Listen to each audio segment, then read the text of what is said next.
My definition of freedom of mind.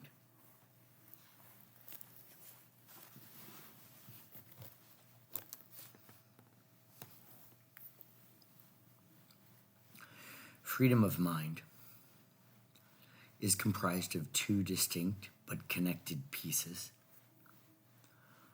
One, voice to skull or V2K technology. I believe that the K comes from the German word for skull. And two, gaining access to someone's sight or thoughts without a person ever uttering a word. It's because remote neural monitoring records the vocal cord movement, and I'm getting to that right now. I say sight because whenever we see something, we first have to make an associative connection in our brain to know what it is we are looking at.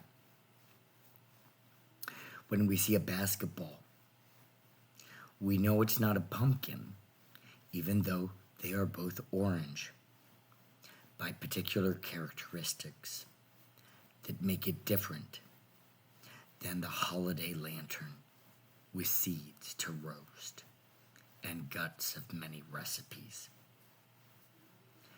There is an example, again, of associative cognition, or plainly, memory.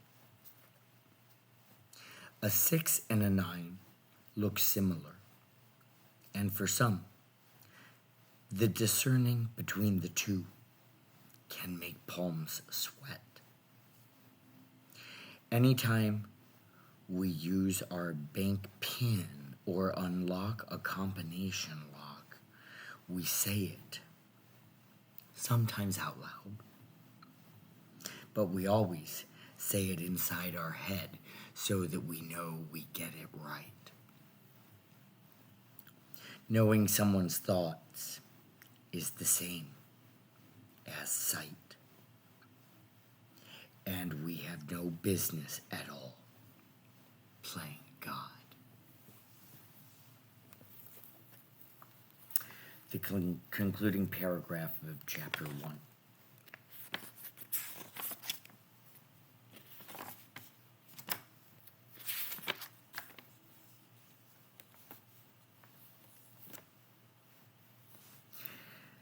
There will be many more AI constitutional amendments as we advance. However, this is the first, and I believe the most important, because it is the base, the mind, that all things are created from.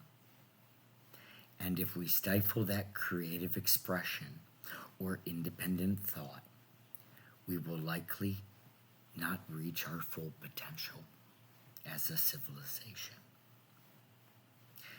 Imagine if Henry Ford were born in China instead of the United States.